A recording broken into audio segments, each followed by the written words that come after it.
So let's begin with the prayers that are on page 73. As we've done in the past, we're just going to recite this praise to Shakyamuni Buddha 3 times, and then we'll go forward and do the mandala offering and the refuge prayer. To the founder, the endowed transcendent destroyer, the one gone beyond, the foe destroyer, the completely perfected, fully awakened being, perfect in knowledge and in good conduct, Sugata, knower of the world, supreme guide of human beings to be tamed, teacher of gods and human beings, to you, the completely and fully awakened one, the endowed transcendent destroyer, the glorious conqueror, the subduer from the Shakya clan, I prostrate, make offerings, and go for refuge.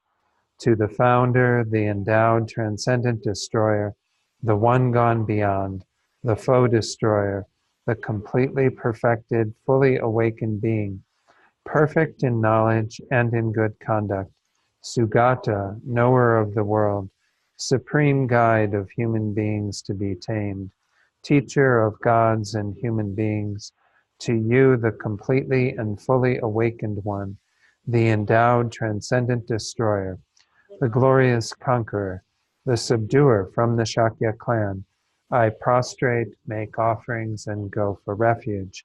To the founder, the endowed transcendent destroyer, the one gone beyond, the foe destroyer, the completely perfected, fully awakened being, perfect in knowledge and in good conduct, Sugata, knower of the world, supreme guide of human beings to be tamed, teacher of gods and human beings, to you, the completely and fully awakened one, the endowed transcendent destroyer, the glorious conqueror, the subduer from the Shakya clan, I prostrate, make offerings, and go for refuge. Go forward to either 97 or 98, depending on the version of the prayer book you have. Now we'll do the short mandala offering prayer, just that single verse, followed by the offering mantra that's on 98, Idam Guru. Then after that, we'll do refuge and bodhicitta before the teaching, once in English, twice in Tibetan.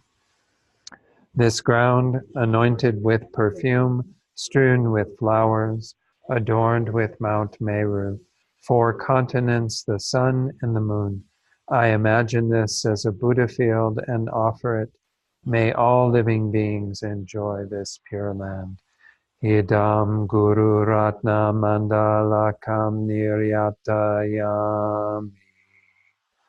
I go for refuge until I am enlightened to the Buddha, the Dharma, and the Supreme Assembly. By the merits I create through listening to the Dharma, may I become a Buddha in order to benefit all sentient beings. Sangye chodang soki choknam la, jangchu bardu dakni kyabsu chi, daki chanyengi peso namgi, Dola penchil sangye drupar shok, sangye chodang soki choknam la, jangchu bardu dakni kyabsu chi, daki chanyangi peso namgi, dola penchil sangye drupar shok. Okay, so let's do a short meditation then before we begin. So we'll begin as usual with a few minutes of focused meditation on the breath. So just find a way to work with the breath that suits your mind, trying to stay present with the breath, to be vigilant in watching when the mind wanders, and then correcting your meditation at that point, renewing your attention on the breath whenever the mind does wander. Then after a few minutes of silent meditation on the breath, I'll lead you in a short reflection to set your motivation for tonight. So just begin now.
And now let's set our motivation for tonight.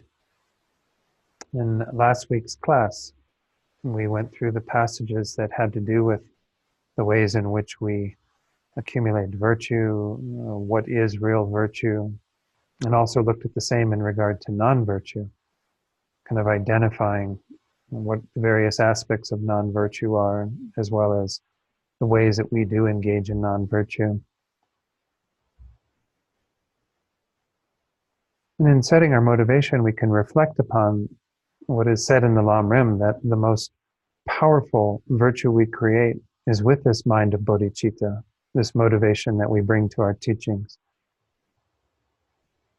In terms of motivations, this is the greatest because the scope of this mind is so amazing, so limitless. It involves all sentient beings without exception, whose number is so vast that we can consider it to be infinite, limitless. But moreover, it also deals with the greatest possible result for all of those beings, not just ourselves, our own enlightenment, but the enlightenment of each and every single sentient being. So there is no greater goal, and this is for all sentient beings. So this is what makes bodhicitta so incredibly powerful. So in your heart right now, cultivate that wish to be of the greatest benefit to all sentient beings. Filling your heart with compassion, seeing the ways in which these beings are suffering, are dealing with samsara, all of its various facets. And also how they seek happiness, generating loving kindness towards them, wanting them to have not just temporal happiness, but ultimate happiness. And moreover, wanting to be the agent of this, to do everything in your power to bring all sentient beings out of suffering into complete happiness, the bliss of Buddhahood. And then to recognize that without becoming enlightened ourselves, we'll simply be deficient in accomplishing that goal. We won't have the capability to lead all sentient beings to that state if we have not achieved it ourselves first. So generate that very strong intention that what we do here tonight become the cause for your own enlightenment, so you can then skillfully guide each and every single sentient being into that enlightened state. And just rejoice at the power of this mind. As I was saying, this creates the greatest virtue in terms of our motivation. When we have this motivation and mindset, then everything we do becomes extremely powerful. Will have effects that go on forever. In our state of Buddhahood, our ability to lead all beings to enlightenment will continue.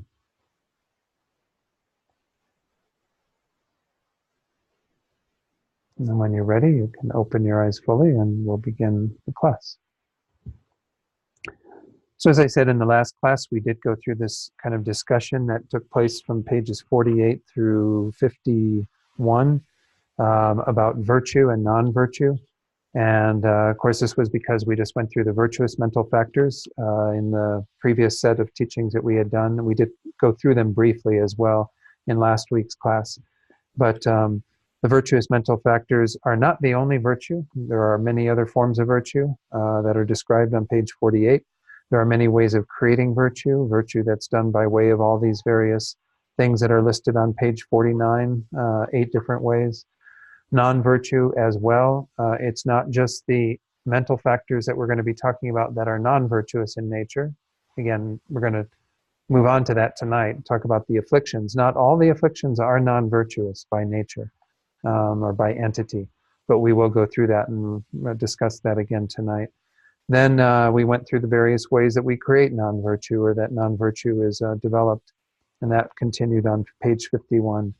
And then there was this little paragraph at the bottom, towards the bottom, that talked about similarly in regard to what we would call the unspecified, which are the unspecified states of mind or actions that we engage in that don't really have any particular result of happiness or suffering. those as well could be divided by way of entity and so on. But he, didn't do that. Said that that wouldn't be something he would be doing. So, and it says at the very bottom, at this point I shall utter a few intermediary stanzas, and that was where we left off last time. Maybe we'll recite these stanzas together. But before we do that, any questions on what we've talked about so far? Okay, so let's recite these three stanzas together. I think it's nice to do this because these are very inspiring for us in terms of trying to move away from non-virtue to create more virtue. Despite having encountered, this is top of page 52. Despite having encountered the 7 jewels of superiors that, when found, bestow all excellent collections in this life and the next, one discards them and strives instead for the meaningless, like the toils of someone winnowing husks. Oh, how silly! While one's eye of awareness, distinguishing paths from non-paths, is obscured by the filthy water of foolish, misleading words, one wishes to traverse the paths and grounds in reliance upon the walking stick of counterfeit doctrine. What a joke! Hey, hey, intelligent and eager friends, if you seek the jewel enhancing the intention to accomplish the 2 purposes, then following the supreme helmsman, Losang, you should dive into the wish-granting ocean of the Muni's teachings. So again, the 7 jewels of the superiors, it's in the first line. These are set out on the bottom of page 52. Those are actually, we covered those in the text on chapter 4 of the ornament because they're part of the 37 harmonies with enlightenment. These 7 Arya jewels or Arya, there's another word for them there, but anyway, faith, ethics, hearing, giving, shame, embarrassment, and wisdom. And then what else can I talk about in that? Again, the whole purpose of this was to say we need to make sure we use this life meaningfully, that we have gone through great effort to create this, and we have an opportunity to work with the Buddha's teaching. So to let go of our worldly concerns as much as possible and to devote ourselves to the Dharma. The 2 purposes that are mentioned in the last stanza, of course, the purpose of one's own welfare and others' welfare, which is what's encapsulated in bodhicitta. The main objective, as Rinpoche always points out, is the welfare of others. But in order to accomplish that, we have to have our own welfare fulfilled. So the 2 purposes are to be able to develop enlightenment, the state of enlightenment ourselves, so that we can then lead others to that state. That's the other purpose, the purpose of the welfare of all sentient beings. So I think that's probably good enough on that. Let's go on to then the 6 root afflictions. So these, again, we're going to have 2 categories that are coming up, the 6 root and the 20 secondary or proximate afflictions. So I'm actually going to go to the slides now because I did want to share a little bit about what Geshe Rabten says as he gets into this section.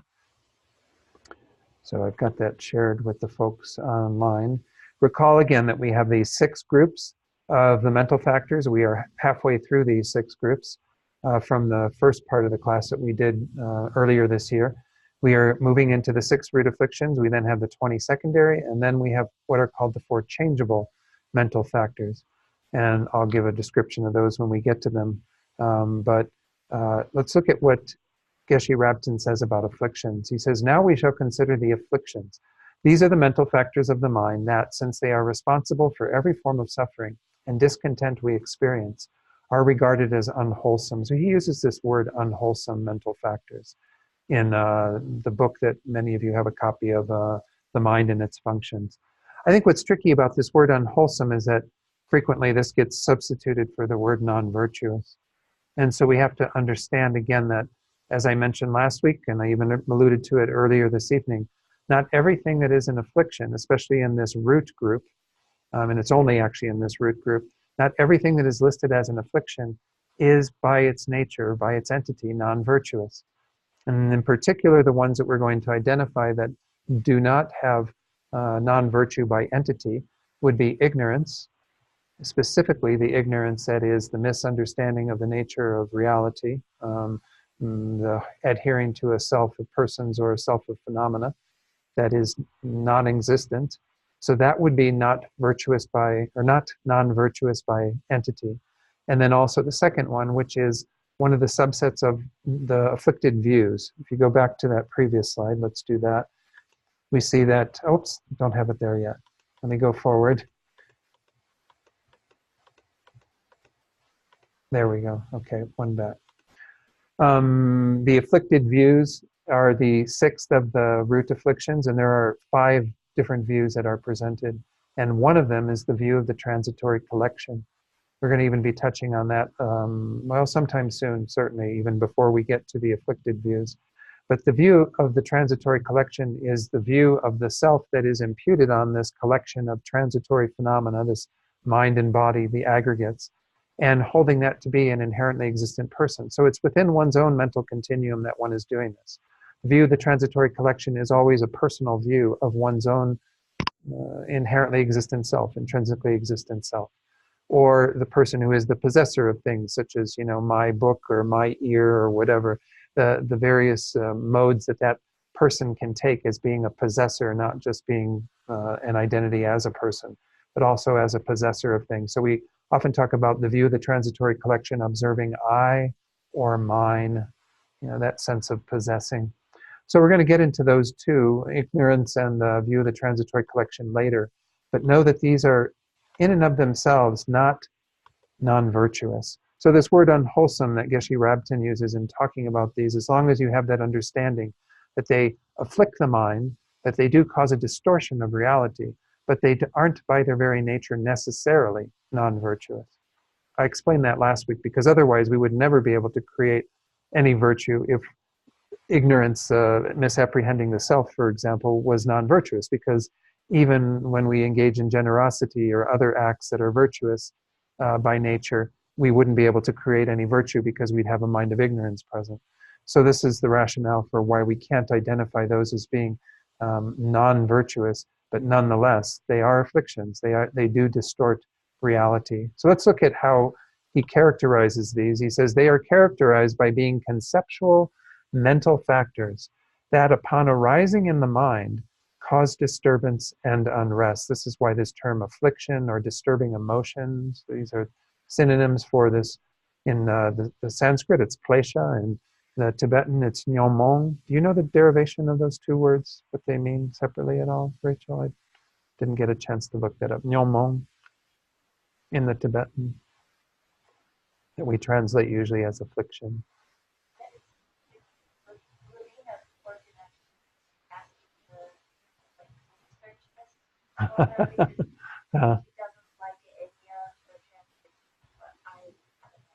Yeah. Yeah.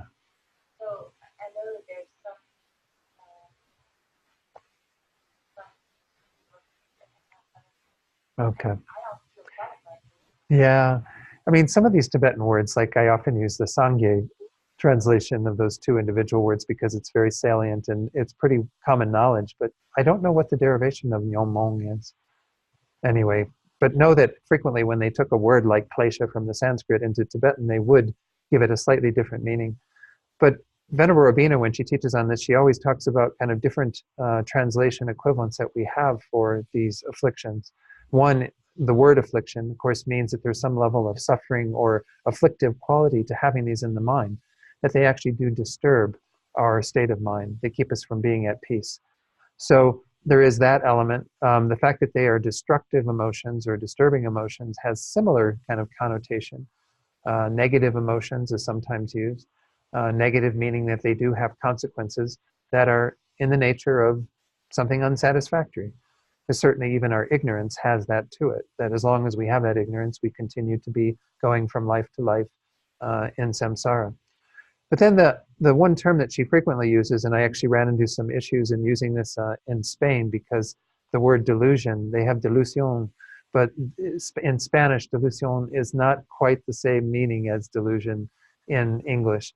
Though in English, I mean, I think in a more clinical sense, we would, like if a psychologist was, or psychiatrists were diagnosing someone with a delusion, it would be a quite technical way in which there is something amiss in that patient's understanding of reality. And this is really what we mean by the word delusion, is that we aren't quite knowing reality correctly. So as Venerable Rabina says, that's why we could say all the afflictions are just a big fat lie. You know, there's an untruth that's underneath the surface. We are not seeing things correctly. And this way, this term delusion is a very tasty one for these states of mind. They are conceptual, as it was said in this description by Geshe Rabten. All of these afflictions have that nature to them. They are a way of thinking about things that is imbued always with that ignorance. With that ignorance, it is adhering to things as inherently existent. So there's also other layers of ignorance that are taking place, as we'll see when we go through each of them individually. So then Geshe Rabten says, in the case of gross attachment, hatred, and so forth, this disturbing nature is quite evident. You know, like when we have those that are really kind of heightened by gross attachment, I think he's meaning things that even border on what we might call addiction, or that type of state of mind where somebody is quite obsessing about an object of pleasure that they are desiring.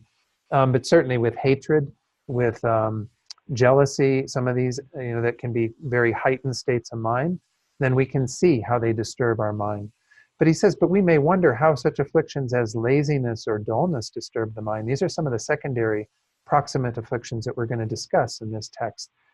And so what he does to answer that question is he says, although they do not seem to bear this characteristic upon arising in an untrained mind, nevertheless, their disturbing and destructive quality becomes evident when they start occurring in higher states of concentrated meditation. So even we would say some subtler forms of attachment don't really appear to be problems until you get to these deeper states of concentration. And then you recognize how much your mind gets excited by objects of attachment, and it's very subtle, kind of pulling you away from your meditation. And laziness, dullness, these sorts of things that we're going to see as part of the secondary afflictions don't have a nature of showing immediately that they're disturbing the mind, that they cause that unrest. But nonetheless, it does become more evident when you engage in deeper meditative practices. So the afflictions, he says, are classified into two groups. As I mentioned earlier, the 6 root afflictions and the 20 proximate afflictions. Know that this is by no means meant to be exhaustive. I think there's a statistic that is always thrown around in various things about the 84,000 afflictions or something. So, you know, that's only 26 of them. But but of course, the wrong views, the afflicted views, not wrong views, afflicted views has 5 within it as well. So there are really, you know, even in this explanation, at least almost 30 that we're talking about. But nonetheless, know that there are certainly many different variations on all of these, and ways that things can even arise somewhat in tandem with others. So the root afflictions, as we're going to see, act as the very basis for all intellectual distortion and emotional conflict. And they subsequently give rise to contaminated actions that propel us into states of samsara. Of course, it's not to say that the secondary don't do that as well, but we can say that the very basis for all of the secondary are found within the root afflictions. We'll see in particular the 3 root afflictions of attachment, anger, and ignorance are involved in all of the other states of the proximate afflictions. So he says, while under their domination, our existence becomes one of bondage in which we lack the freedom to determine our own destiny. The proximate afflictions are so called because on the one hand, they are aspects or extensions of the root afflictions, and on the other, because they occur in direct dependence upon them. So there always has to be kind of one of those involved initially, and then the proximate ones are just different flavors of those. As we'll see, like for example, spite.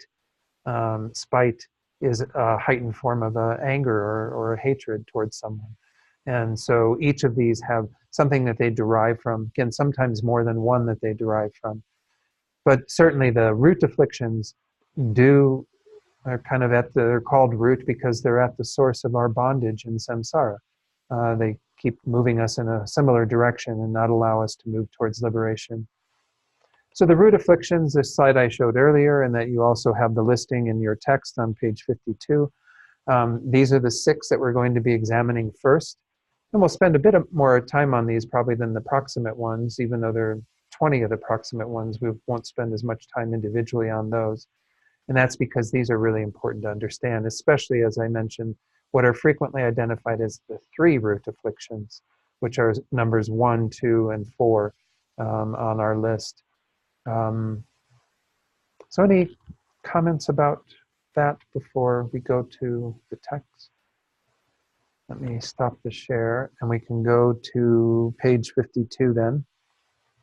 There's a little bit of an introduction from our the writer of our text as well, Yonten or Yeshe Gelsen, yes. It says there, regarding the general defining characteristics of afflictions, the Compendium of Knowledge, remember this is the text by Asanga, the Abhidharma text by Asanga, which is often called the higher Abhidharma because it's a Mahayana text. He says there, the definition of an affliction is a phenomenon such that when it arises, the characteristic of being very unpeaceful arises, and due to its arising, the mental continuum arises as being very unpeaceful, not at rest. So again, that was very similar to what Geshe Rabten said. I don't need to say much more on that. So he says, just as it has been said above, it is an awareness that causes the mental continuum to be very unpeaceful when it arises. The individual entities are as follows. So now we go into the individual afflictions. We're going to begin with attachment. And so what I'll do is I'll go through most of the text here, and then we'll go to Geshe Rabten's as a way of reviewing. And then we're also going to talk a little bit as we go through these, what are the more common antidotes to these different delusions. This is the process that is taught, at least in the sutra tradition, of how to contend with the afflictions, is to develop antidotal states of mind, that are in opposition to these afflicted states. So the very first one, attachment, sometimes this is translated as desire. Again, desire sometimes gets used in a more positive connotation, like desire for the state of enlightenment or something. But attachment has that connotation generally when we use it of being this afflicted state. So regarding it, Asanga says in the Compendium of Knowledge, what is attachment? It is clinging of the three realms. It has the function of producing suffering. So this word that's been translated as clinging also can be translated as attachment. It's just to give it another flavor. Sometimes the words grasping are used, but grasping sometimes is also a translation for a different Tibetan word. But this idea of clinging of the three realms are the realms of the desire realm beings, which is where the human realm is located. There are 6 different states within the desire realm. Most of you know the 3 lower ones, the 3 upper ones, the 3 lower being the states of the hell beings, the hungry ghosts, the animals, and then the states of the higher realms being the human beings, demigods, or asuras, right? And what was the word you? Sometimes it says demigods and long life gods, but I never really figured out. Yeah, no, I think the long life gods are these gods that are a result of a particular concentration that you engage in. But anyway, that we can maybe check that out later. But so yeah, the asuras or demigods, and then the suras or gods. So those are the 3 higher realms. All of that's located within the desire realm. What happens is when you develop one of the concentrations that comes after calm abiding, there are 4 of those, I've talked about these previously, then you develop the karma that's called an unmoving karma that can take you into rebirth in one of the form realms. The form realm is divided into these 4 levels that are lining up with the 4 concentrations. So you have the first concentration form realm, second, third, fourth. And so those are realms that are much subtler states of existence, and oftentimes those are called gods as well, the form realm gods. And then you have even deeper states of concentration that you develop that are called the 4 formless absorptions, and they also correlate with 4 formless realms. Formless realms are realms where you don't have any gross form. According to Tantra, you still have a very subtle form that goes with the mind, a sort of wind energy that's always there with the mind, very subtle wind energy. But nonetheless, you don't have any gross physical form at all. So when you would enter into one of those realms after generating the karma to be born there, which would be, again, this unmoving karma that's based on you having developed a mind of one of those respective realms. So if you get the first one is called limitless consciousness. No, limitless space, I think is, I can never remember which one comes first. Limitless space, limitless consciousness, nothingness. peak of existence? I think it's limitless space first.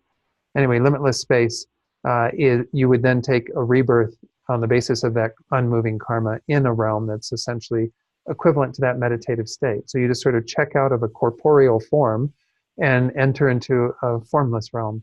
And you abide there as long as that unmoving karma is there. And then you take rebirth again based on karma that you've generated in previous lifetimes. So these are states where you can sort of check out for a while, in a sense, and have a whole lot less suffering. But in and of themselves, they're not a solution to samsara. So nonetheless, based on the very subtle feelings of pleasure and even very calm states of mind that you can have there, you can generate attachment to each of those realms. So we have lots of gross attachment in the desire realm, right? But you can even get subtle attachment in the four concentrations, as well as in the four formless realms. And so those are kind of correlated to this, this idea that attachment kind of pervades all of those realms. Whereas anger, for example, doesn't pervade the form and formless realm. You don't have the mind of anger present because it's a grosser delusion, but you would still have attachment that would be manifesting. So then it says, just as it has been said above, it is a mental factor that perceives a contaminated thing to be attractive. Wasn't really said above. It's kind of interesting that he says that. A contaminated thing to be attractive by way of its own entity, and thereupon seeks it. So this is kind of a way we could describe attachment.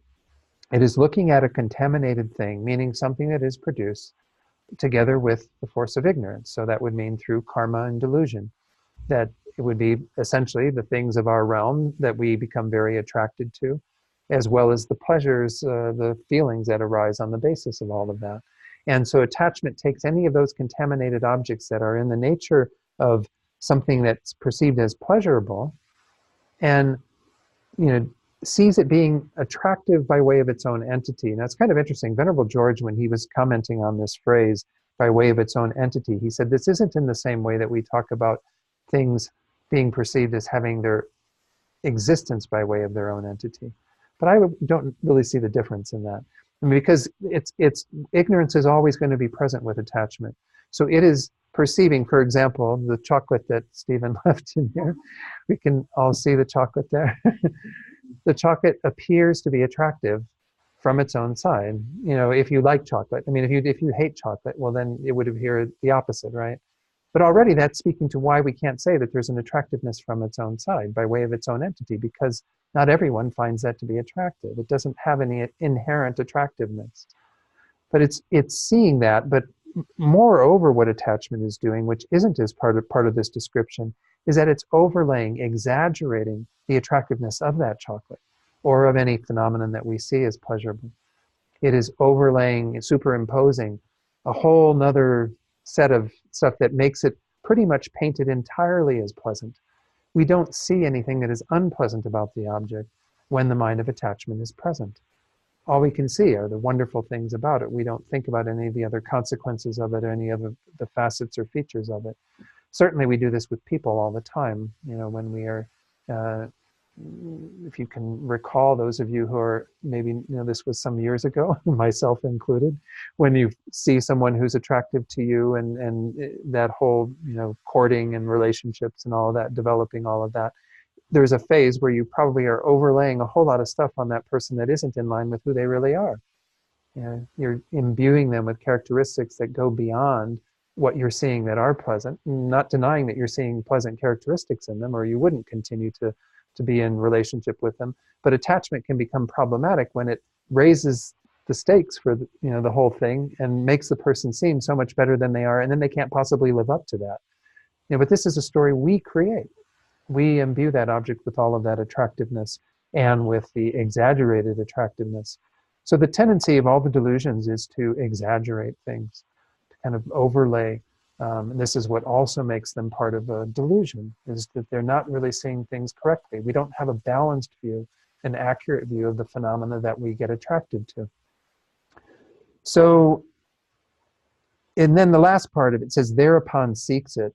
The idea is that we go like, honing in on those things that we find attractive and just try to get what we can of them. And to also, a secondary part of this is to not be separated from those, right? We really want that experience to continue.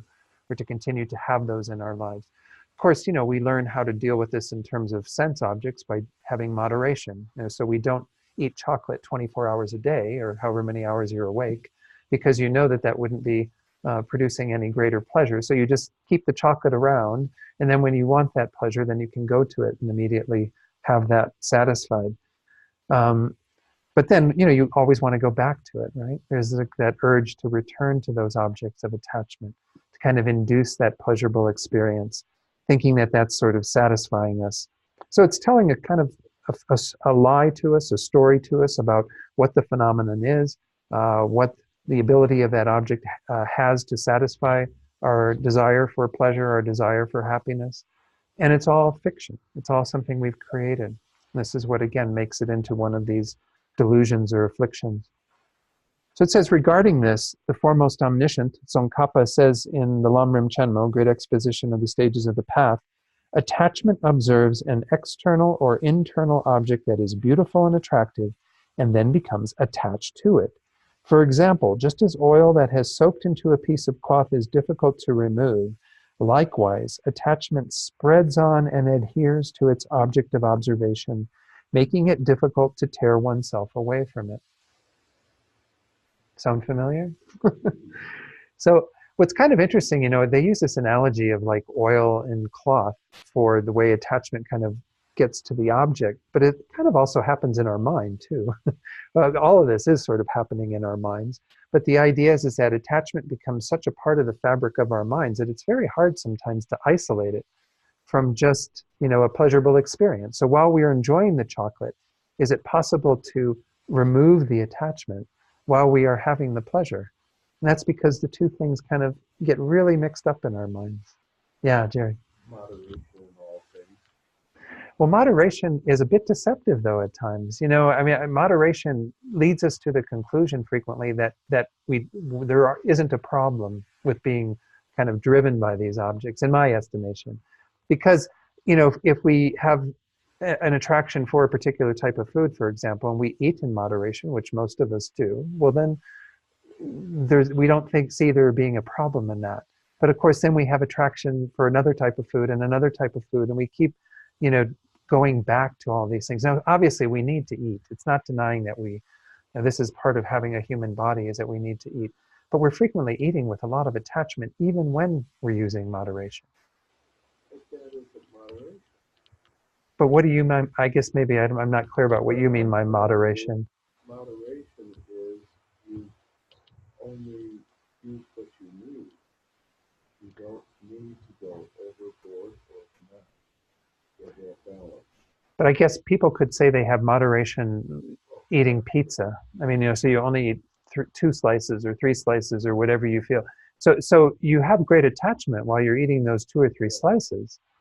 And so moderation doesn't necessarily get rid of your attachment. It gets rid of the excessive indulgence in these objects, perhaps. But that's my estimate or my reading on it. That statement earlier said about these states of mind, like laziness or dullness, which are not so easily seen in untrained mind, but when you get trained mind and you're trying to engage in a higher state of Yeah. that would become more of a clear picture that this attachment was actually not moderation. Moderation is sort of like a word we use to make it okay to do something that we're actually attached to.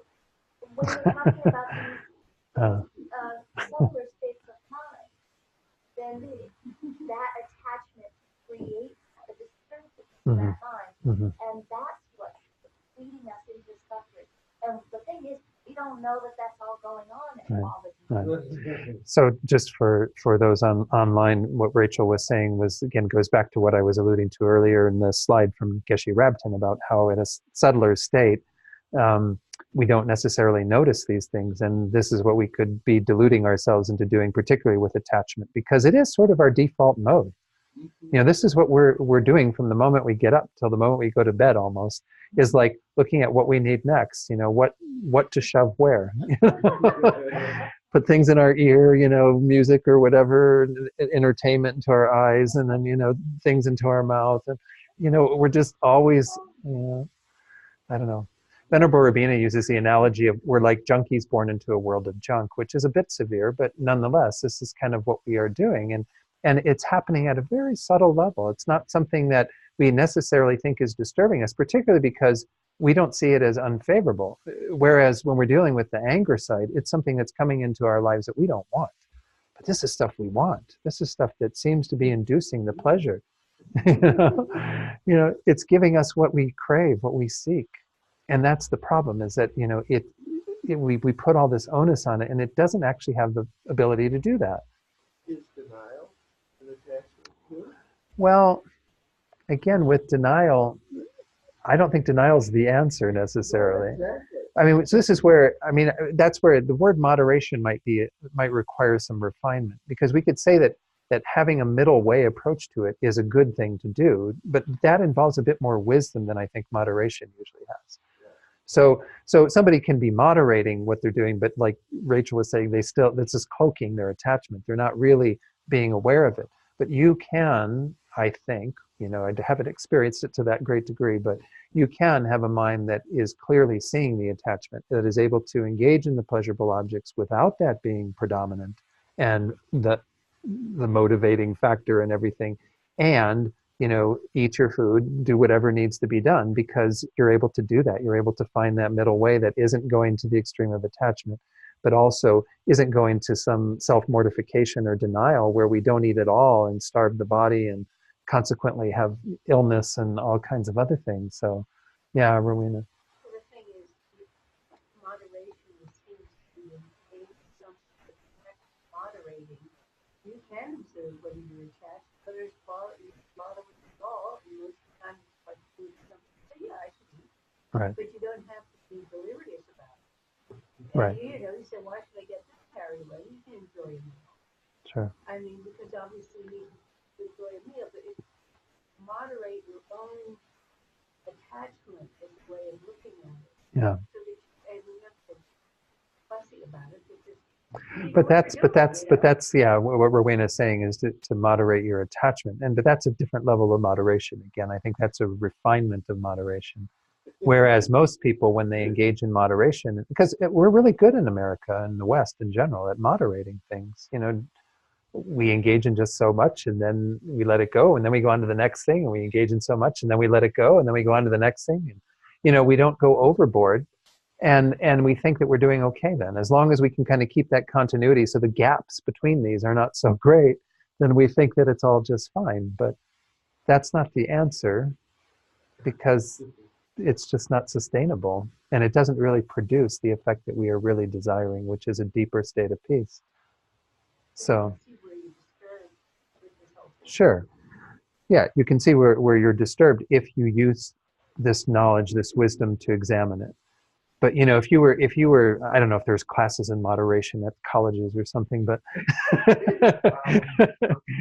but if you were taught how to be more moderate in your behavior, and particularly if you do have people who've dealt with abuse of various substances or things in their lives, well, then maybe they need to learn more skills at moderating their behavior.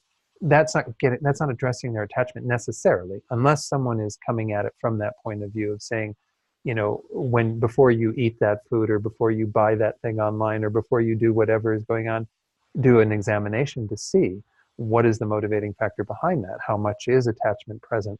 Why are you doing that? All the questions that need to be asked so that you avoid those types of behavior. But I wouldn't say that they necessarily go through that. Maybe with some abuses they might, to teach moderation, but yeah. Yeah, so watching your mind is definitely something that not everybody is doing,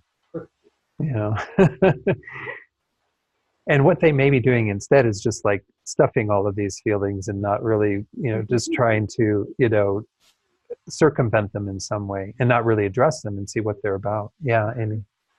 I'm pre-diabetic. So there's lots of foods I'm not supposed to eat. They're all the foods that taste good. And they actually make a pill for this, so I can't eat them if I take this pill. But it's like really bad for me. It makes my brain fuzzy and foggy, and that's not good. And I know it's not good. Mm. And it's been very interesting because mostly I don't eat those foods. But every once in a while I think, I'm going to eat French fries. Right. It's like, I shouldn't eat French fries. That's really horrible for me. Why would I do that? And usually I don't do it, but sometimes I still eat the chicken French fries, you know? And I think Yeah.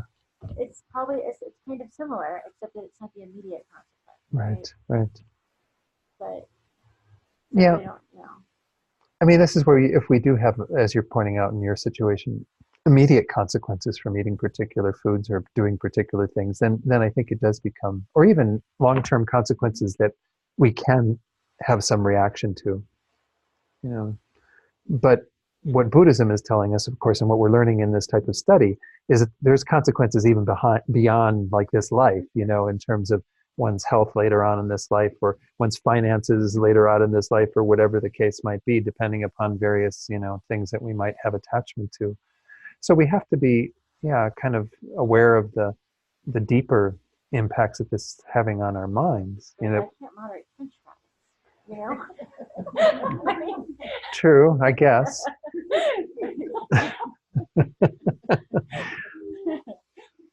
But you know, it's quite interesting because I mean, I've gone through several different dietary changes in my life. Part of it medically induced, you know, based on what was happening with my blood work and what have you. But then also changes like becoming vegetarian or whatever, moving away from different things. But you know, it's not like you lose the attachment. The attachment comes along with the new food. You know, whatever you move to, you can be as attached to brown rice and veggies and tofu. I mean, seriously, it's not. not me. Yeah.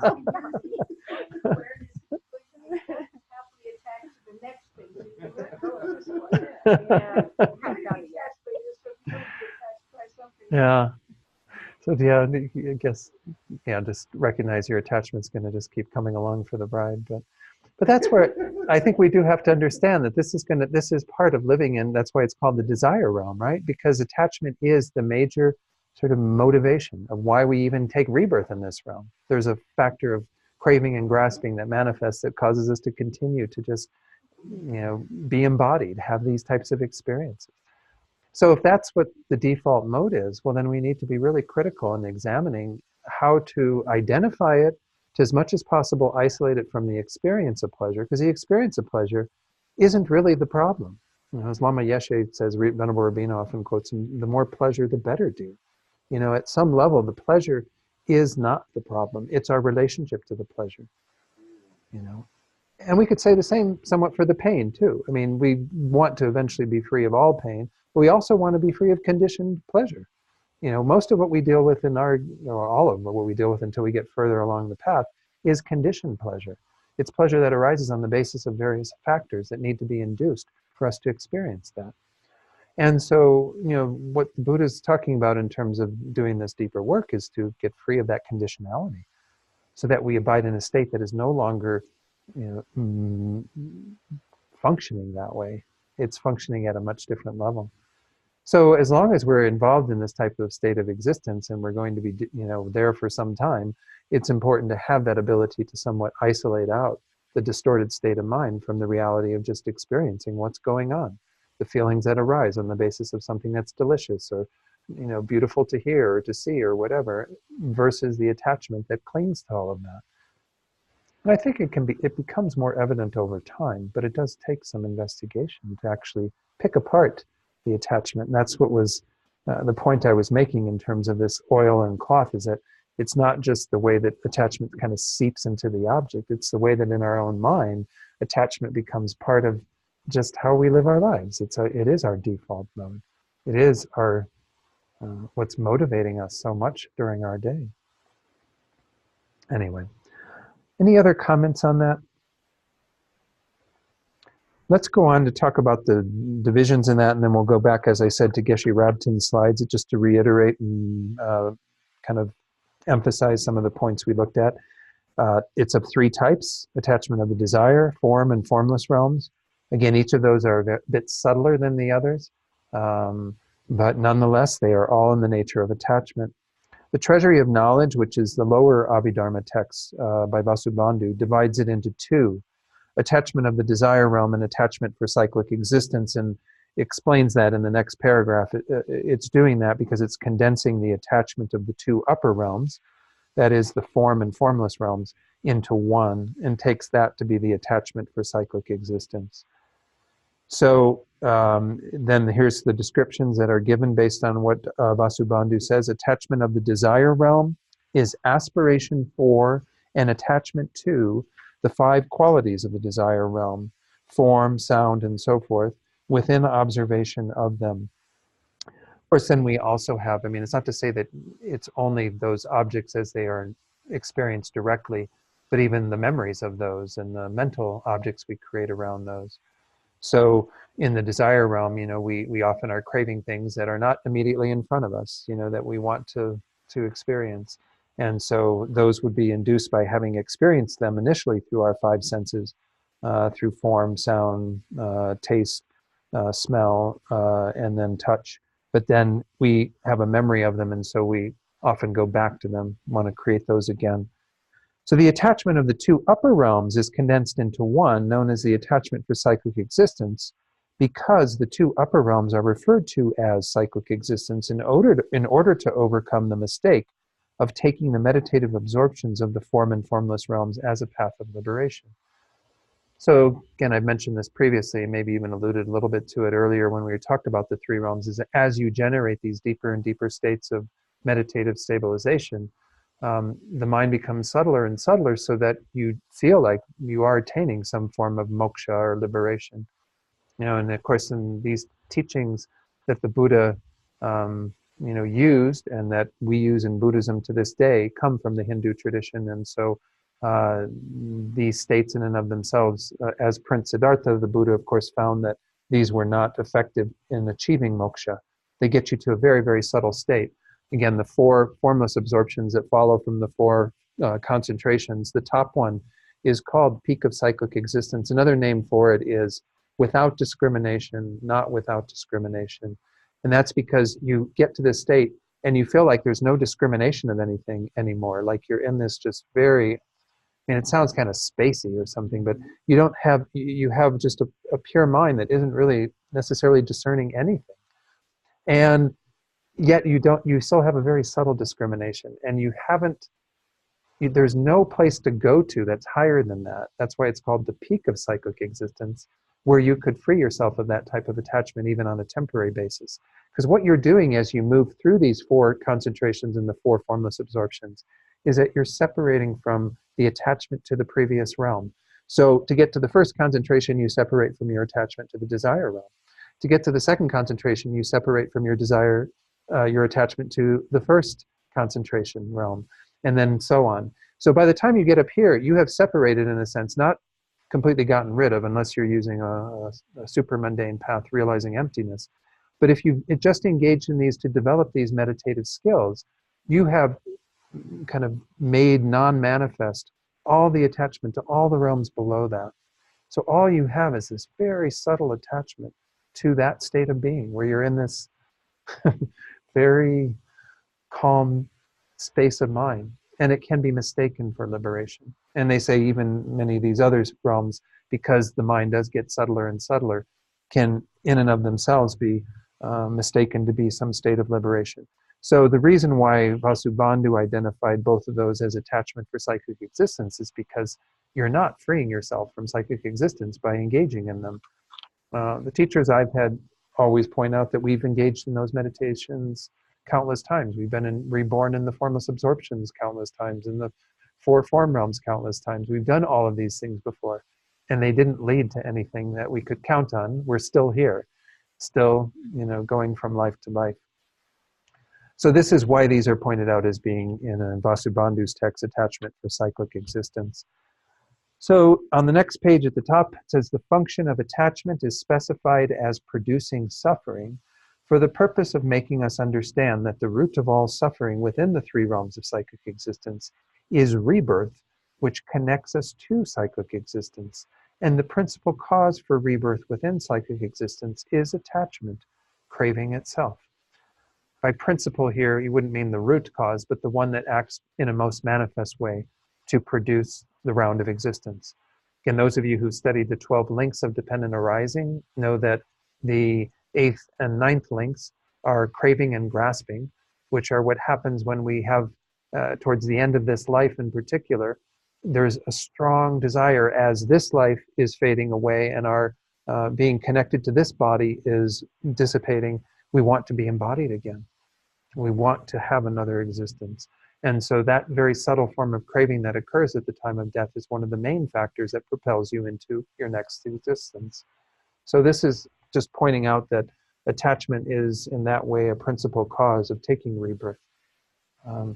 Now, bodhisattvas, for example, that have developed the wisdom realizing emptiness wouldn't be taking rebirth by virtue of that, because that mind would never become manifest at the time of death. They take rebirth through the force of their compassion, so that they can continue the bodhisattva path and so on. But nonetheless, this is kind of pointing out that attachment is producing suffering in this way, because from this mind of craving and grasping, particularly at the end of each life, we go on then to exacerbate our suffering in the next existence. And then we die from that, and we crave and grasp another existence and so on. That's why it's called the wheel of existence. It's depicted in the graphic that's on the wall just outside the Gompa here. So any questions on what I've gone through in the text before we go to the slides from Geshe Rabten? We'll talk a bit more about attachment when we finish these slides, because like I said, I do want to talk about the antidotes, the way that we work with these. So again, this is just, some of this is going to be repetition, hopefully not too much, and we'll go through this somewhat quickly. Attachment, Geshe Rabten says, is a distinct mental factor that, when referring to a contaminated phenomenon, over-exaggerates its attractiveness, and then proceeds to wish for and take a strong interest in it. As a contributing condition, it acts as a basis for the continued production of discontent. They often say that this mind of attachment is like when we go after the objects, contaminated objects, for relieving that, for finding happiness. It's like drinking salt water to quench your thirst. It doesn't do anything but create more thirst, more desire, more attachment. And we certainly see this in the world around us. This is what Madison Avenue, or I don't know, is all the advertising still on Madison Avenue? We use that phrase so often now, but I have no idea. Advertising's everywhere, but this is what it's based on, right? Most advertising. I mean, other than like, maybe it's all based on greed at some level perhaps, but in terms of trying to induce people to buy their products, it's usually about trying to keep tuning into that discontent that's always underneath the surface, even if they've just gotten a new car 2 years ago or a year ago, to want them to get a new car, another new thing in their lives, the new iPhone, the new whatever. So attachment develops out of our misconceiving an object to be more attractive and agreeable than it really is. So this is already pointing out that we can say there is some level of reality of you having a pleasurable experience with that object, because that is what it is registering for you. Now, again, it's not inherently within the object, because as we pointed out earlier, then everybody would find it equally pleasing. Everybody would find it pleasing to begin with, much less. Pardon? And all the time, exactly. So that's pointing to the fact that it can't be inherently within the object. But nonetheless, we can say this particular object, chocolate, induces pleasure in your mental continuum. Now, the amount of pleasure gets exaggerated frequently. We think it's more attractive and agreeable than it really is. He says here, we project a false image. We cling to it and yearn to possess the apparently beautiful object that we have embellished with our own imagination. And this is really the truth of it. Just some people may still engage in all this, buying gifts for others and what have you, but if you're out shopping, even just looking around at things in the store, you can see that there's a lot of things that don't have that attraction to you, right? Maybe all of them, hopefully at some point. but if you're looking for something for someone else, even, sometimes you're trying to find something that registers some level of attraction to you, right? And so then you start looking at it, and you start picking it up and looking at it and more, and you keep coming back to it. And eventually it seems to have all these amazing qualities in it. Hopefully the person you're going to give it to sees those amazing qualities too. That doesn't always happen. But we can see how we engage in this process of kind of embellishing. And it's all our own imaginations, because not everybody who came into the store has that same experience again. They don't all go to the same object and say, oh, this is the object I want to get for Aunt Betty or whatever. They all are gravitating towards different things. So this is all, our own imaginations imputing all of this stuff onto things. There's nothing beautiful from the sight of the object. Nonetheless, we can say beauty exists. It's not to deny its existence. It's just how does it exist? So then he goes on to say that this attachment is a mistaken conception that can arise towards any object that seems attractive, one's own body, wealth, and social position, as well as the bodies and possessions of others. Often we confuse attachment for love or compassion, and this is, I just threw this in there, thought it would be good to distinguish that. In reality, though, they are quite different. Attachment is always characterized by the tendency to exaggerate, whereas true love and compassion are based upon a non-distorted awareness of what is real. In their aims, too, they differ greatly. Although attachment may superficially take on the aspect of wanting to benefit others, it is essentially selfish, only striving to satiate one's own desires. So when we're talking about people in particular here, because that's the subject when we're talking about attachment versus love and compassion, frequently we are motivated in attachment by what we want out of the relationship, right? So we're happy to take care of those people as long as they keep taking care of us. That's the underlying motivation. Love and compassion, though, are by nature only concerned with the welfare of others, untainted by any concern for oneself. Nonetheless, as I pointed out in Sunday's teaching, this is how His Holiness says we are wisely selfish. Not that that should be our motivation, that we're thinking, oh, if I take care of everyone else, then I'll get taken care of, and that's why I'm going to do it. No, we just have that understanding that if our motivation is pure and we stay focused on the welfare of others and have genuine love and compassion for them, we will be taken care of. Our needs will be met. We will create the causes for our own well-being.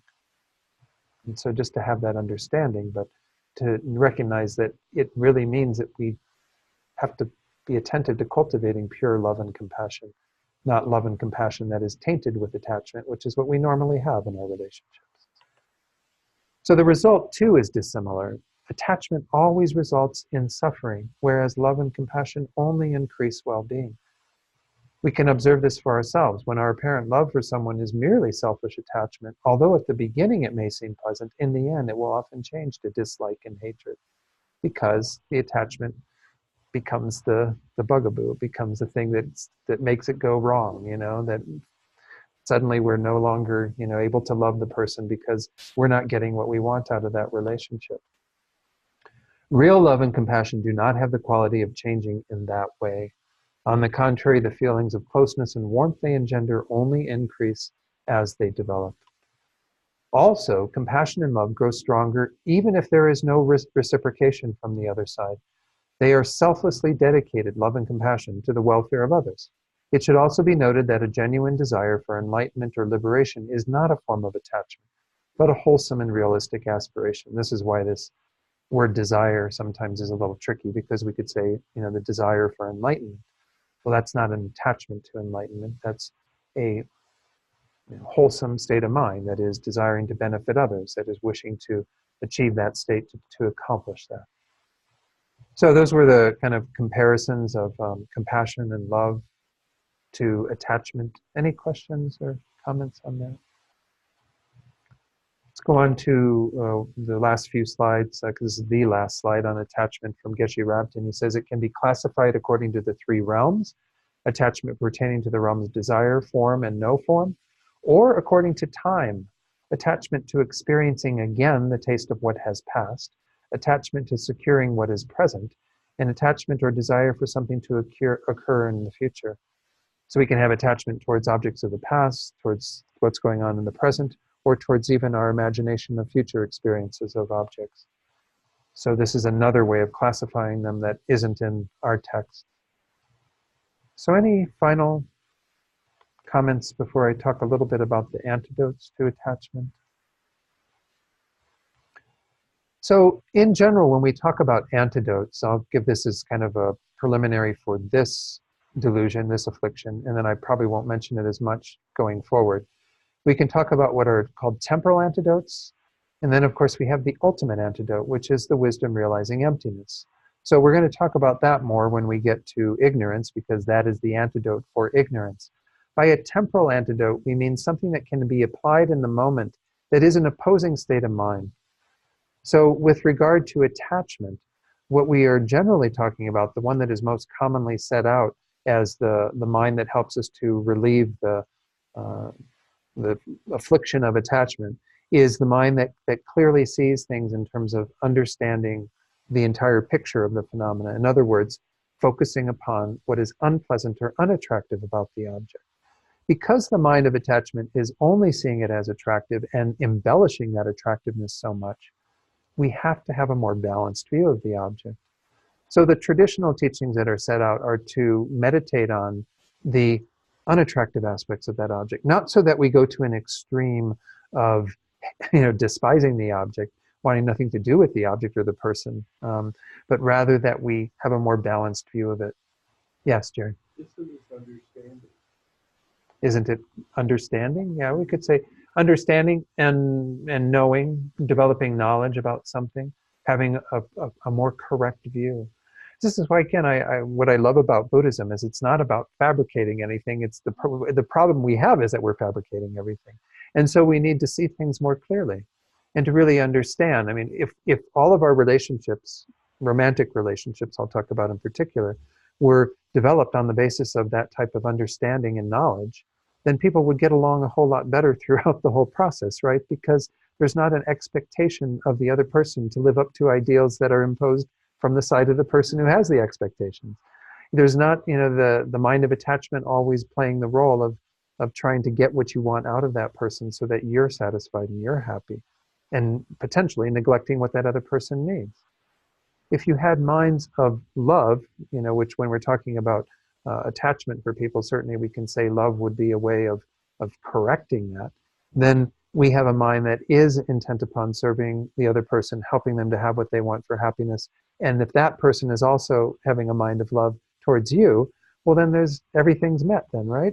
Each person is attending to the other person's needs, is focused on the other person with the aim of accomplishing their welfare, not being self-concerned. And then in that way, everyone kind of gets what they need. So we see that absolutely, this is a mind that understands and knows things more correctly. So in terms of objects of attachment, the antidote is to see them more clearly, to understand their unattractive aspects. Now, why we call this a temporal antidote for attachment is because you wouldn't use the same antidote for anger, for example, because as we're going to see when we get to anger, it's focusing on the unpleasant aspects of that object and exaggerating those. So why would you focus on the unpleasant aspects? Because you're already there. You're already seeing it in that light. So this is an antidote that is specific to attachment. Now, there are many other things that we can apply to attachment as well. Any suggestions from people? I have certainly a list of things I can share, but I think it's useful if people have some from your own experience or your own understanding, your own knowledge that you've gained. What's another way to kind of undermine the mind of attachment when you are seeing an object as being overly attractive and desiring it and so on? What about impermanence? Impermanence can be used actually for a number of the delusions. Because even in anger, when you have something that is disturbing you, that is causing you to have a painful experience, we can frequently bring that to mind, that's not going to last forever. That person yelling at us for, accidentally, not seeing them on the road or something, they're not going to be there forever in our lives. They're going to come and go. They're going on their way. We won't, all these experiences are fleeting. They're temporary. Certainly all of the objects of attachment that we have in our lives, they come and go, right? They don't, they're experiences that we have for the moment and then they're out of our lives. And even the people we have in our lives eventually will have to part from them. To have genuine love and care and compassion for them is one thing. To get attached to them to where we'll be totally bent out of shape when they're no longer there isn't a very healthy state of mind. Yes, Ruane.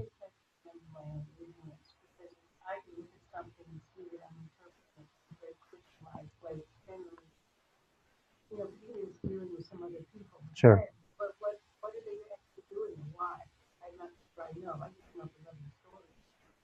That's what they are. So Rowena is pointing out how just having the cognizance of what the process is that she's engaged in with the mind of attachment can be enough sometimes.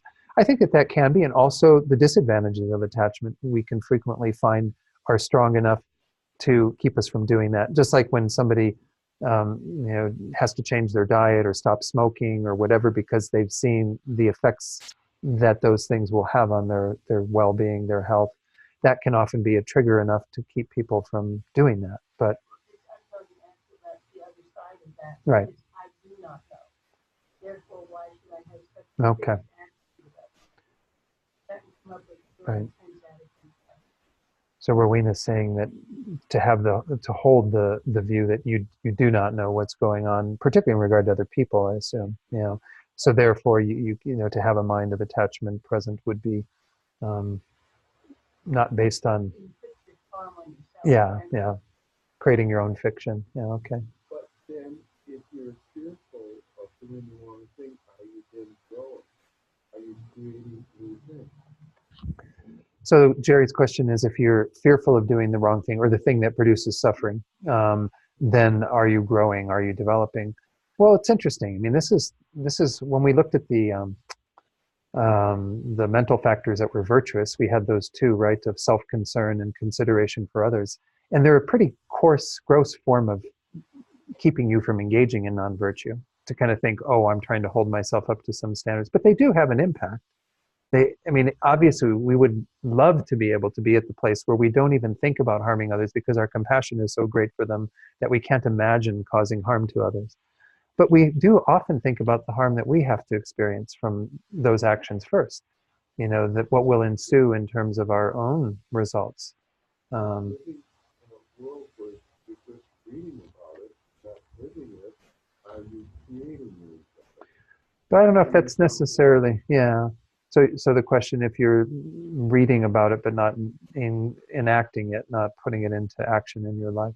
But I think that's what we're really aiming to do. Sometimes we need kind of more intermediate actions that we have to engage in simply because we don't have the strength of mind to apply deeper antidotes or a deeper awareness that can keep us from doing these things. And oftentimes when I do this one course that I did a number of times on the road this year, I say the first line of defense is to get away from the objects. If your attachment to chocolate is a problem, well, don't keep chocolate around. Don't buy it at the store. Do whatever you can. And then when you've got a little bit more composure around it, you can actually engage in the pleasure of eating chocolate without the mind of attachment arising. And you can see that you're having more success because you're actually changing your mind. You're not having the addictive attachment patterns present. Then that's fine then. But the first step might be get it out of my sphere of experience, because then I don't have the temptation. And that's not a permanent solution, obviously. And I would say some of why these temporal antidotes are introduced first is because they're like the next step up where we can say, okay, now I'm going to actually start to work with my mind to see things more accurately. But you're still only seeing things accurately at a conventional level. You haven't gotten to the ultimate antidote, which is to see it in terms of its emptiness, to understand that the chocolate is empty and you are empty and that eating of chocolate is empty. And again, that's a much deeper investigation that takes a bit more study, learning, integrating into our minds. So I don't know. I'm sure there are many others for attachment. You're dealing with attachment for people. Like I said, I think it's really good to try to be very clear about the difference between love and attachment and trying to induce more patterns of loving kindness and care and concern for the other person, rather than patterns that are always caught up in, well, I'm happy to do this for you, but what are you going to do for me, kind of thing. You may not say that to people, but that's kind of implicit. Yeah. Okay. So attachment is a tricky one. It's interesting that they teach it first, but that's because it is such a prominent one, but it's probably the hardest one to really address effectively. So be patient with yourself in regard to dealing with attachment, because it's not easy to identify it, nor is it easy to do something different, to undermine it. Some people may find the teachings on emptiness to be quite helpful right from the beginning, depending upon their own mindset. You might not need to apply these more temporal antidotes at times. Rather, instead, you'll be quite effective, bringing to mind, there's no inherently existent me here, no inherently existent chocolate, whatever. But that's not everybody, that can apply an antidote at that level. So there's another one for attachment. In answer to what Rowena was saying, I was talking about the disadvantages. That's always one that is introduced for many of these delusions, is like to say, if I can really see how I'm just feeding my own patterns of attachment by doing this, by continually going back to those objects. It was kind of funny when I smoked for about 7 years, and the one time I tried to quit, I would like give myself a cigarette if I was able to refrain from smoking for a period of time, and that was like the wrong way of rewarding yourself, right? Because it doesn't do anything to break the pattern. I mean, it's weird how the addictive mind thinks, It kind of thinks, well, oh, if you do really good at not smoking for 7 days, then you can have a cigarette. Walked on that path. I didn't walk very long on that path. I eventually got to the point where I realized that the only way to quit was to quit. Yeah. Sometimes you have to exacerbate it, do more, Yeah. make yourself miserable. Overdo it. But that's Yeah.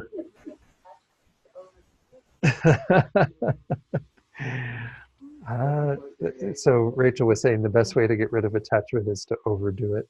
I don't know. Maybe that may work for some people. The rare person. Theoretical presentation, not for reality. Okay. Let's what time is it? Yeah, let's continue.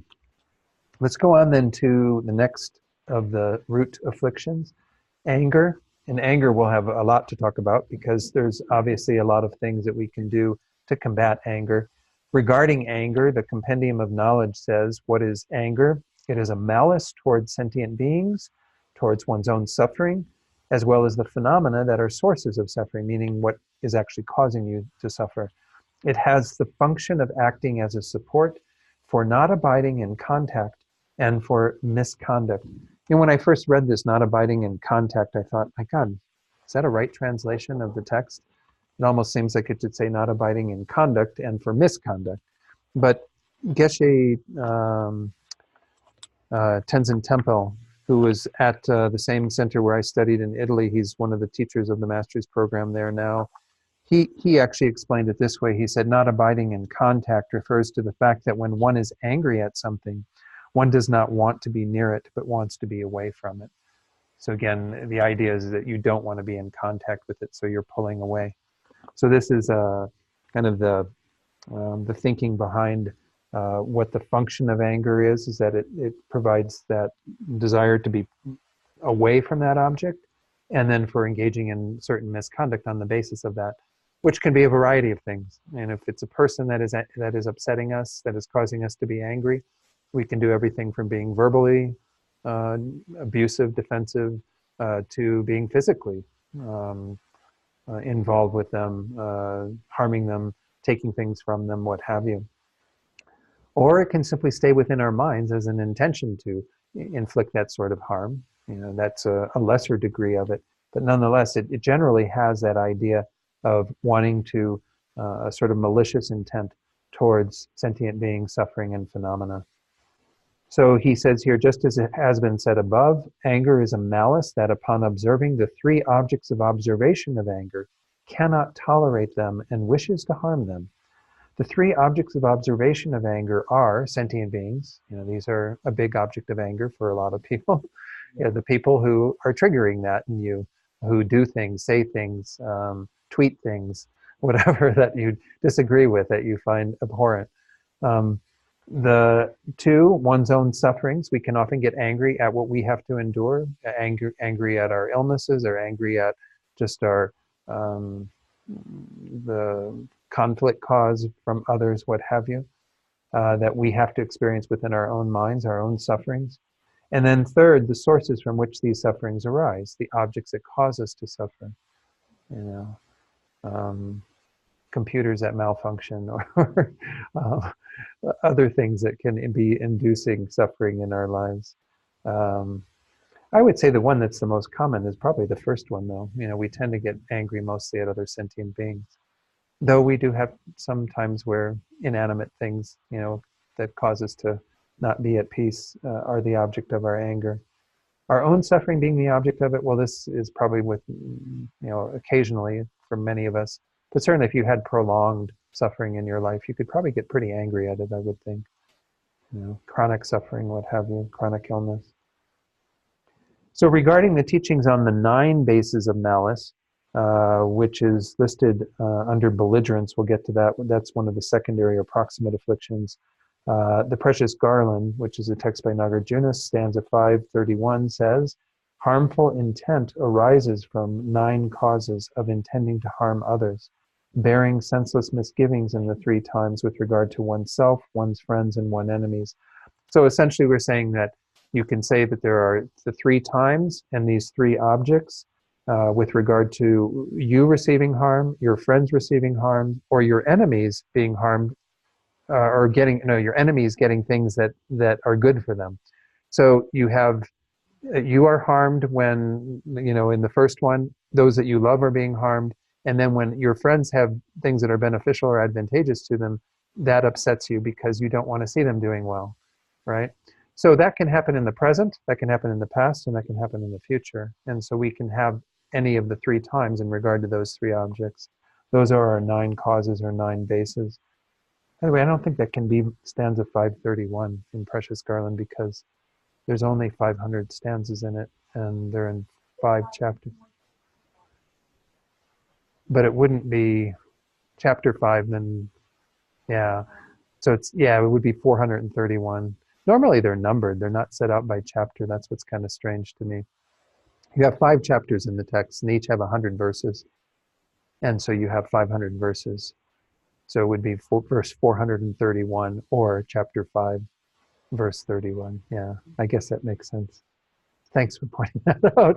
I was kind of wondering about whether that would, what kept you up. Yeah, these are the things that bother me. I lay awake at night. So this is just as it has been said in the Great Exposition by Tsongkhapa. Anger is malice, a harsh mind that observes sentient beings, suffering, and the source of suffering, such as weapons and thorns, and intends to harm those objects.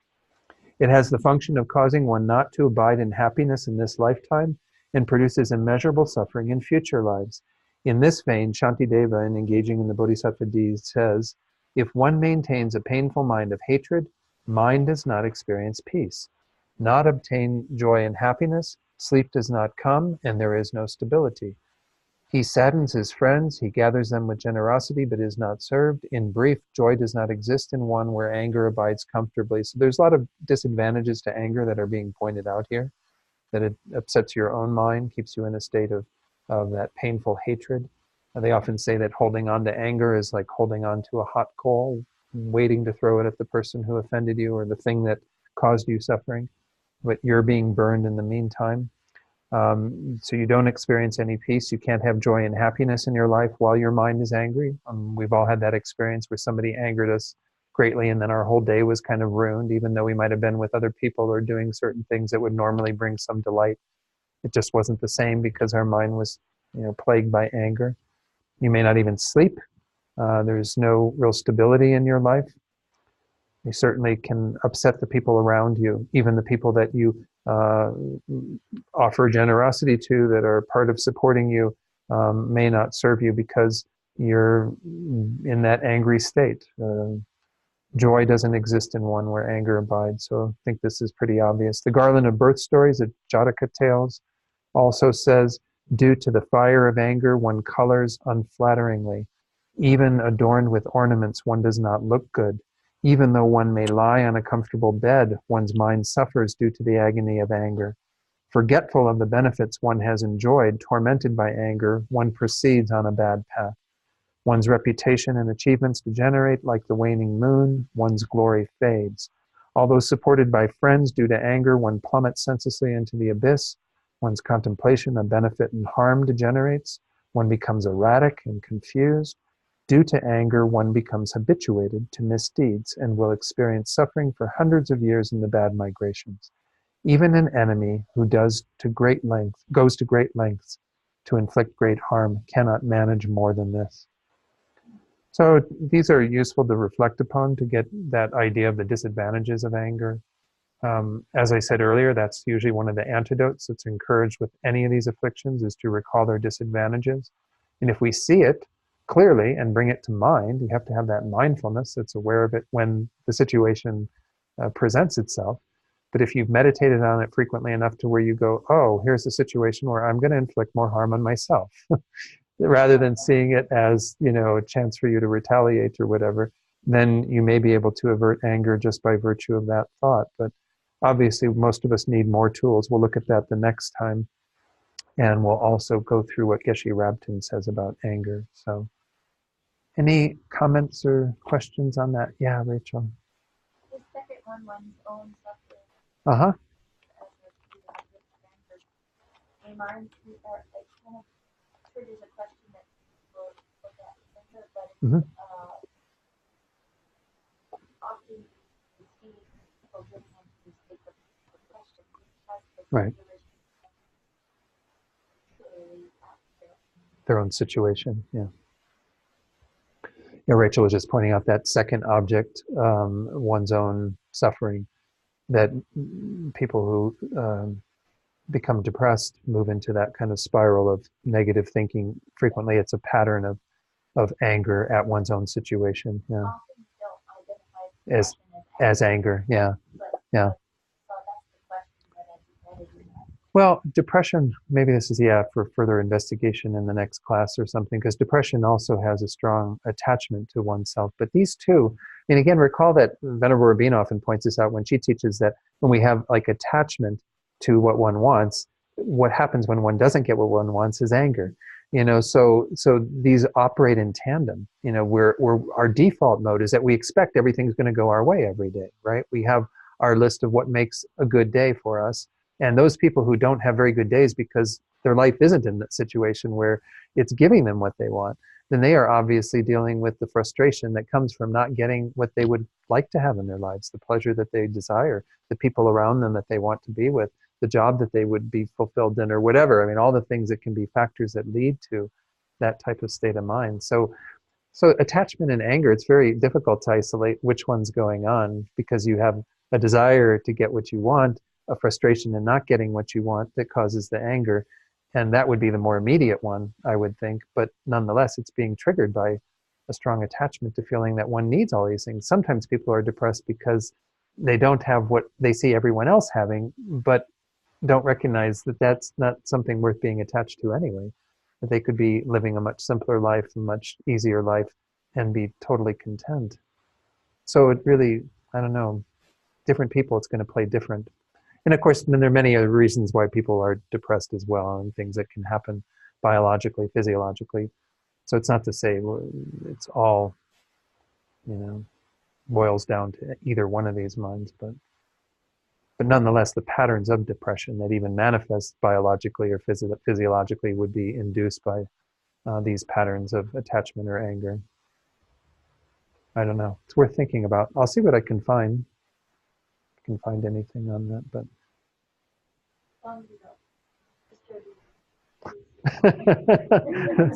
As long as I don't disturb my peace of mind. I don't know that I have a peace of mind to disturb. Anyway. I won't be lying awake thinking about what verse numbers are, in the text here. All right, good enough for tonight? All right, let's do our dedication prayers then. Go to the Gold Prayer Book, page 235. Recall our motivation of bodhicitta we had at the beginning of tonight, and that strong intention that what we do here tonight becomes the cause for the enlightenment of ourselves and all beings. We now dedicate for that in the first verse.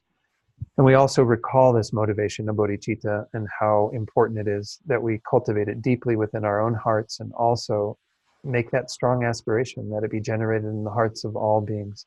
So we'll recite these two prayers with those thoughts in mind. Due to the merits of these virtuous actions, may I quickly attain the state of a Guru Buddha and lead all living beings without exception into that enlightened state. May the supreme jewel bodhicitta that has not arisen arise and grow, and may that which has arisen not diminish but increase more and more. Then page 244. Make these prayers for the good health and long lives of His Holiness the Dalai Lama and Lama Zopa Rinpoche, as well as all of our spiritual guides and all the guides that are helping us and others to find peace, happiness in their lives, to eventually achieve enlightenment. In the land encircled by snow mountains, you are the source of all happiness and good. All-powerful Chenrezig Tenzin Gyatso, please remain until samsara ends. You who uphold the subduer's moral way, who serve as the bountiful bearer of all, sustaining, preserving, and spreading Manjunath's victorious doctrine, who masterfully accomplish magnificent prayers honoring the three jewels. Savior of myself and others, your disciples, please, please live long. And finally, dedicate for all those that you're holding in your heart right now.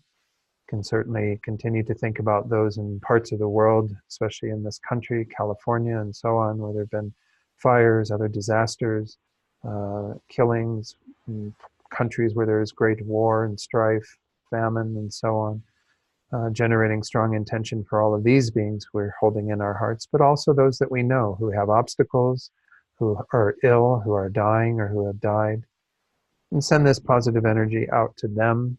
I think it becomes a cause to relieve their suffering in this very moment and to create all the perfect causes and conditions they need to achieve true happiness. And may all beings have perfect peace and happiness through our efforts here tonight. Okay, thank you all very much, and happy Thanksgiving to all of you.